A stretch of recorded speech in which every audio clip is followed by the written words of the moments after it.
Doctor Sachin Raj అత్యాధునిక world class physiotherapy treatment తో అన్ని రకాల నొప్పులకు శాశ్వత పరిష్కారం. నమస్తే రమగారు. నమస్తే జయ. రమగారు, మనము పూజా మందిరంలో దేవుని యొక్క ప్రతిమలు పెట్టుకుంటాం, ఫొటోస్ అని, లేకపోతే చిన్న చిన్న విగ్రహాల రూపంలో పెట్టుకుంటాం, మట్టి విగ్రహాలు, రాగివి, కంచువి అట్లా పెట్టుకుంటాం కదా. వీటికి ఒక ఆర్డర్ ఉంటుందా? అంటే ఫస్ట్ ఈ విగ్రహం పెట్టుకోవాలి, వరుస క్రమం అట్లా ఏమన్నా ఉంటుందా రమగారు? అవన్నీ పర్సనల్ థింగ్స్. కానీ మరి మాకు చాలా సందేహాలు. ఎట్లా? పూజా మందిరాలు ఉండే అలవాటు ఉండాలి, పూజా విధానపు పద్ధతులు ఉండాలి. శైవులు శివారాధన చేసేవాళ్ళు వాళ్ళకు ఒక పద్ధతి, ఓకే, విష్ణువారాధన చేసేవాళ్ళు ఒక పద్ధతి, వాళ్ళదే. లింగధారులు, లింగాయతులు ఇలా కొన్ని పద్ధతులు వేరే, వాళ్ళది వాళ్ళ పద్ధతి.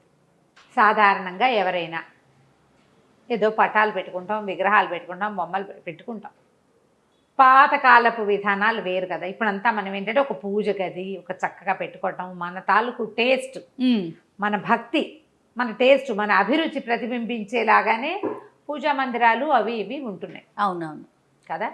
ఈ మనం ఎక్కడికి వెళ్తే అక్కడి నుంచి ఓ ప్రతిమ తెచ్చి, ఓ ఫోటో తెచ్చి, మన ఫ్రెండ్స్ ఎవరో వెళ్తే వాళ్ళు కూడా తెచ్చి ఇవన్నీ అనుకుందాం, పెంచుకుంటాం అట్లా. అదే వాళ్ళు ఇచ్చారు పెట్టుకుంటాం. కొన్నాళ్ళు వేయక అది పాత పడుతుంది, మనకే ప్లేస్ చాలదు, తీసేయటానికి భయం వేస్తుంది. ఆఖరికి వేప చెట్టు కూడా వేసేటప్పుడు వేపకొమ్మ, తీసేటప్పుడు అసిరెమ్మ అంటారు. తెలుసా, విన్నావా ఎప్పుడైనా? లేదండి. వేసేటప్పుడు ఏముంది, వేప చెట్టు ఉంటుందిలే అనుకుంటాం. వేప అంత చెట్టు అయింది, ఆ చెట్టు కొట్టేదాం, అయ్యి బాబాయ్ అమ్మవారు రా అంటారు. అసిరెమ్మ. వేయబోతే వేపకొమ్మే, అది వేసినాడు, తీసేటప్పుడు అసిరెమ్మ అవుతుంది. అది ఓకే, అమ్మతా లేదు అని తీయకూడదు కదా. ఇప్పుడు ఒక ప్రతిమ కొన్ని రోజులు పూజ చేసాం, అది భగ్నమైన, చిరిగిన, పగిలిన, పాడైన, పాతబడిన తీయాలంటే చచ్చే భయం వేస్తుంది. అవును. అందుకని ఎక్కడెక్కడి నుంచి వచ్చిన ప్రతిమలు, విశేషాలు అన్నీ చేర్చుకోవద్దు. మొదట సరిపడా మీకు అలవాటుగా ఏ దైవాన్ని పూజించుకుంటారో ఆ దైవం తాలూకు ప్రతిమలో, ఫోటోలో ఏవైనా పెట్టుకోండి.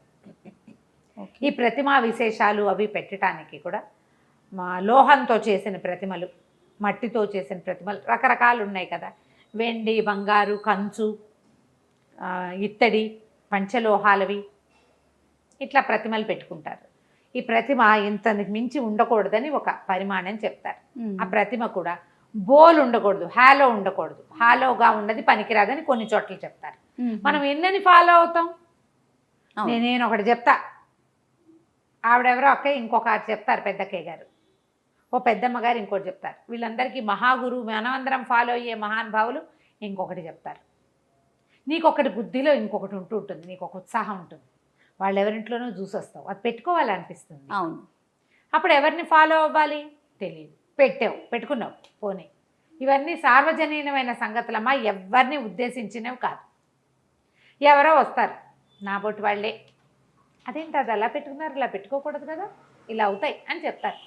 నేనైతే ఎవరింట్లో చెప్పని చెప్తున్నా, మాట వరుస. అలాగే ఏదో తోచక మాట్లాడే వాళ్ళే చెప్పేసరికల్లా ఆ ముందు రోజు ఆ వెనక రోజు ఏదైనా అయ్యిందనుకో, దాని మీదే లాగుతుంది, ఇది అక్కడికి కనెక్ట్ చేస్తూ ఉంటాం. అవును కదా. అవునండి. ఎప్పుడు కూడా ధర్మ సంబంధమైన వ్యవహారాలు ఒకటి నువ్వు గట్టిగా ఉండు, స్ట్రాంగ్, నా ఇష్టం, నాకు ఇదే ఇష్టం, నేను ఇలాగే చేస్తా, నాకు ఇదే నచ్చింది, నేను ఈ దేవుడినే పూజిస్తా, అది నాకు కృష్ణుడే ఇష్టం, ఇంతెత్తు కృష్ణ ప్రతిమే నేను పెట్టుకుంటా, నీ ఇష్టం.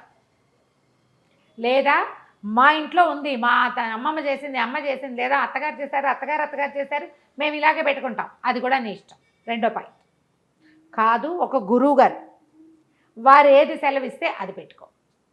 ఒక గురువు గారు ఒకటి నువ్వు, రెండోది నీ పురాతనమైన మీ ఇంట్లో పద్ధతి, లేదా ఒక గురూజీ. ఇలా పెట్టుకుని మీరు ఏవైనా పెట్టుకోవచ్చు, ఏ ఆర్డర్లో అయినా పెట్టుకోవచ్చు. సాధారణంగా ఏం చేస్తారు, లక్ష్మీ, సరస్వతి, వినాయకుడు ఉన్న పటం అందరిళ్లలోనూ ఉంటుంది, శ్రీరామ పట్టాభిషేకం అందరిళ్లలోనూ ఉంటుంది, నరసింహస్వామి ఇష్టం నరసింహస్వామిని పెట్టుకుంటారు, వెంకటేశ్వర స్వామి ఇష్టం వెంకటేశ్వర స్వామి ప్రతిమ పెట్టుకుంటారు. ప్రతిమ పెట్టుకోకపోతే పటం పెట్టుకుంటాం. మాకు కృష్ణుడు ఇష్టం, మాకు ఒక భుజి కృష్ణుడు.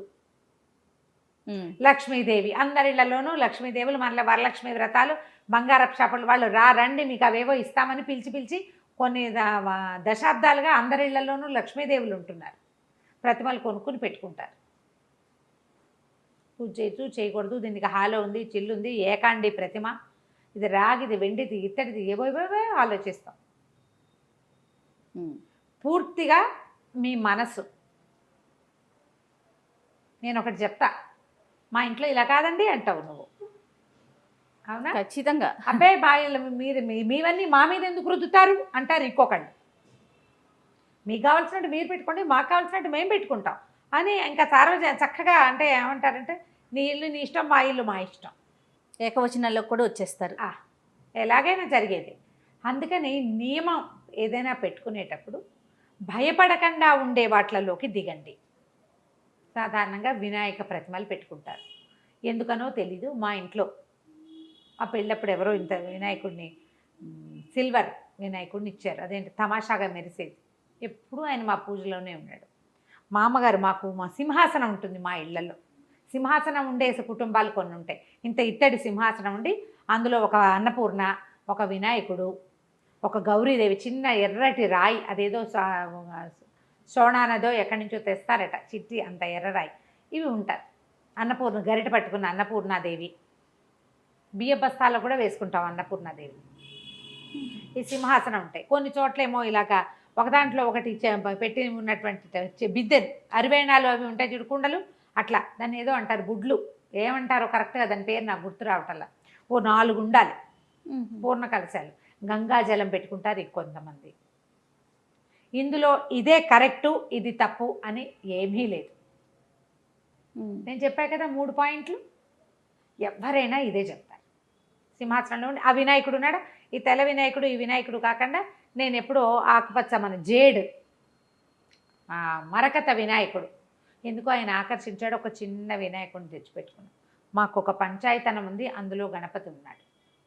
ఎంతమంది గణపతులు అయ్యారు? 4 అయ్యారు. మా మందిరం పెద్దది, ఎప్పుడో చూపించాం కదా చెక్క మందిరం. అయితే మొన్న ఎవరో అంతమంది గణపతులు ఉండకూడదుట అన్నారు. ఒక్కళ్ళని తీసి ఇట్లా బయట పెట్టలేకపోయాను జయ నేను. నేను నా సొంత సంగతి ఎందుకు చెప్తున్నానంటే, ఈ విషయంలో ఇలాగే ఉంటుంది.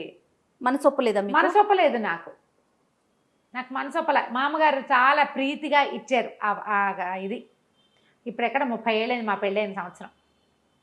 ఆ సింహాసనంలో ఉన్న ఆ వినాయకుడు, రాతి వినాయకుడు, ఆయన్ని తీయబుద్ధిగాల పంచాయతనం మావారు పెట్టుకున్నారు. ఆయన దేవుడు, ఆయన మనం ముట్టుకోకూడదు. నేను తెచ్చుకున్న ఆకుపచ్చ వినాయకుడు అంటే నాకు ఎంతో ఇష్టం. మాకు ఇలా మందిరం లేకుండా గోడకి ఒక చెక్క కొట్టి దాని మీద దేవుళ్ళని పెట్టుకున్న రోజుల నుంచి మా ఇంట్లో ఆ తెల్ల వినాయకుడు ఆ మందిరంలోనే ఉన్నాడు, అక్కడే ఉన్నాడు. దేవుడు ఎక్కడ పూజ చేసుకుంటున్నామో అక్కడ గంధం పెట్టి ఓ బొట్టు పెట్టే అలవాటు. ఏ ఒక్కళ్ళని తీసి పక్కన పెట్టలా, నేను పెట్టబుద్ధి కాలా నాకు. నా మనసే కదా ఇక్కడ ప్రవర్తించింది, నేను వినలేదు ఆ మాట. మా అక్కయ్య ఎవరితో వింది, వాళ్ళు చెప్పేస్తే వస్తే అంతమంది వినాయకుడు ఉండకూడదుటే, అంతమంది గణపతి ఒక్కడే ఉండాలి. నాకు గణపతి ఒక్కడే, నాకు 4 గణపతులు లేరు. స్వరూపాలు ఉన్నాయి, విగ్రహాలే కదా అవి, అంతే కదా. నన్ను నేను ఇలా సాటిస్ఫై చేసుకుని నేను దండం పెట్టాను. 4కి 4 పువ్వులు పెడతాను రోజు. నేను ఒక ఆయన గంధం పెట్టి బొట్టు పెడతాను, మిగిలిన 3కి 3 పువ్వులు పెడతాను, అయిపోయి. ప్రధానమైనది ఏంటంటే మన విధానాన్ని బట్టి నువ్వెవరిని ఫాలో అవుతావు, నీ బుద్ధి ఏ స్వరూపం యందు లయం అవుతుంది. 10 రకాలుగా పోనివ్వకండి, దాన్ని స్ట్రైట్గా వెళ్ళనివ్వండి.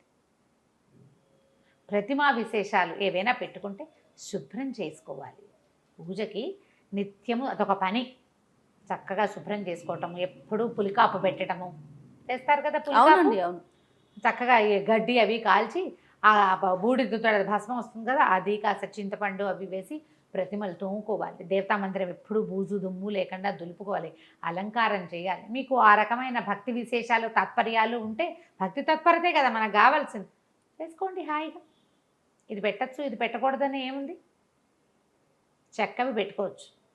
చెక్కతోటి చేసిన భగవంతుడికి నిత్యారాధన జరిగే పూరి జగన్నాథుడే మనకి తొలి దైవం. 4 ధామాల్లో మొదటి ధామం అదే మనకి భారతీయులకి. కాబట్టి చెక్కదేవుడు పనికి వస్తాడు కదా. అవును కదా. మరి అక్కడి నుంచి శిలాస్వరూపాలుగా ఉన్న స్వాములు ఎంతమందో మనకి దైవాలు, విగ్రహ రూపంలో ఉండే స్వాములు ఎంతమందో. కాబట్టి రాయి మట్టి అన్ని ప్రతిమలు పనికొస్తాయి. ఆర్డర్ ఏమైనా ఉంటుందా రమ్మగారు? కుడి నుంచి ఎడమకి, పైన ఒకట్లు కింద ఒకరు, అట్లా ఏదైనా పలానా ప్రతిమ పైన ఉండాలి కింద ఉండాలి ఏవో చెప్తారు చెయ్య. ఆ. మన వెసులుబాటుని బట్టి కొంతమందికి మనకి ఇంట్లో మందిరం ఉంటుంది, దాంతో పాటుగా గోడ మీద కూడా కొన్ని ప్రతిమలు ఫోటోస్ పెట్టుకుంటారు పెట్టుకుంటారు కదా, ఆ, అలా కూడా పెట్టుకోవచ్చు. చూస్తూ ఉంటాం. పెట్టుకోవచ్చు. అదే ఇప్పుడు ఏదో ఒక ఫేస్బుక్ వీడియోలో అనుకుంటా, మా ఇంట్లో ఫోటోలకి పైన పువ్వులు పెట్టుకుంటాను నేను, అక్కడ కింద పెట్టడానికి వీలవక, అదేంటండి తల మీద పెట్టకూడదు కదా అని అడిగారు. ఏమో నేను పెడతాను, పాదాల దగ్గర పెట్టేవి ఉంటాయి. గోడకు తగిలిచున్న ఆయనకి పువ్వు పెట్టాలంటే ఎక్కడ పెట్టాలి? పాదాల దగ్గర పెట్టలేం కదా, పైనే పెట్టగలుగుతాం. పైన పెడతాం, నెత్తి మీద పెట్టకూడదుట ఎవరో చెప్పారు. నమో నమః. నేను అనుకుంటా నా సర్వాపరాధాన్ని స్వామిని సర్వాపరాధాన్ని క్షమస్వ, ఇది ఒక వాక్యం పెట్టుకుంటాను జయ. నేను అన్ని అపరాధాలు క్షమించు, తెలుసో తెలియకో, నా వెసులుబాటో నా ఆలోచనో, కాబట్టి వీటిని అన్నిటినీ క్షమించు అపరాధాలను. శ్లోకాలు ఉన్నాయి, అపరాధ సహస్రాన్ని క్రియంతే అహర్నిశమ్మయ దాసోయమితి మాం మత్వా క్షమస్వ పరమేశ్వర అని. నేను నీ దాసుండని భావించి నన్ను క్షమించేసే. అపరాధ సహస్రాలు చేస్తాను, ఎవరినో విమర్శిస్తాం, ఎవరినో జడ్జి చేస్తాం, ఎవరినో ఏదో చేస్తాం, నీకే ఏదో చేయవలసిన దేవుడికి చెయ్యం, ఏదో చేసుకుని ముందు మనమే రుచి చూసేస్తాం. ఇది దేవుడు ఇచ్చాడని జ్ఞప్తుండదు మనకి, జ్ఞప్తి లేదు, ఏదో చేస్తాం ధ్యాసగా, హర్రే పొరపాటు చేశానే అనిపిస్తుంది. ఒక క్రియ ముందు గంధ పెట్టవలసిన చోట ముందు కుంకం పెట్టేస్తాం, ఏవో చేస్తాం. ఒక లైన్ ఉంది, ఆర్డర్ ప్రకారం పోము. ఉపచారాలకి ఆర్డర్, దేవుళ్ళ అరేంజ్మెంట్కి ఆర్డర్ అనుకోకండి. ప్రతిమా విశేషాలు మీ ఆ వెసులుబాటుని బట్టి, మీ మందిరాన్ని బట్టి, మీ భక్తిని బట్టి పెట్టుకోవచ్చు. దాని మీద ఏం పెద్ద ఆలోచించద్దు. ఒక వినాయకుడు తొలి పూజలు అందుకుంటాడు, మనకు లెక్క కదా అట్లా. ఏదైనా ఒక మొదట చేసేటప్పుడు వినాయకుడికి దండం పెట్టుకుంటాం, ఓ వినాయక ప్రతిమ పెట్టుకోండి. లక్ష్మీ పూజ మనం చేసుకోవాల్సింది, లక్ష్మిని పెట్టుకోండి. మీకు విష్ణువు ఇష్టమో, శివుడి ఇష్టమో, మీకు ఏ ప్రతిమా విశేషం మీద ఆసక్తిగా ఉంటుందో పెట్టుకోండి. ఆ అర్చన చేసేటప్పుడు షోడశోపచారాలు ఒక లైన్ చెప్పబడ్డాయి కదా, ఆ లైన్ చేసుకోండి. టోటల్గా నాకు ఈ వీడియోలో అర్థమైంది ఏంటంటే రమ్మగారు, మీ ఇంట్లో ఎలాంటి ఆచారం ఉంటుందో, ఎలాంటి సాంప్రదాయం ఉంటుందో అది ఫాలో అవ్వండి, అంతేనా రమ్మగారు? లేదా మీ మనసుకి ఏది నచ్చితే అది, లేదా గురువు ఒక్క గురువు ఒక్కరు ఎప్పుడు కూడా, అంతేగాని ఆర్డర్ విషయం మీరు చెప్పట్లేదు. సంతోషం. అంతే కదా రమ్మగారు. మరి ఇప్పుడు మీది ఒక పద్ధతి, మాది ఒక పద్ధతి. నేను అదే చెప్తున్నా, మన సాయి వాళ్ళది ఒక పద్ధతి. పద్ధతి చెప్తే ఎలా కుదురుతుంది? అంతే కదా, నేను ఒక పద్ధతి. ఇప్పుడు మన ఇక్కడ ముగ్గురు ఉన్నాం, ముగ్గురిది 3 పద్ధతులు కదా. రైట్. నమస్తే రమ్మగారు.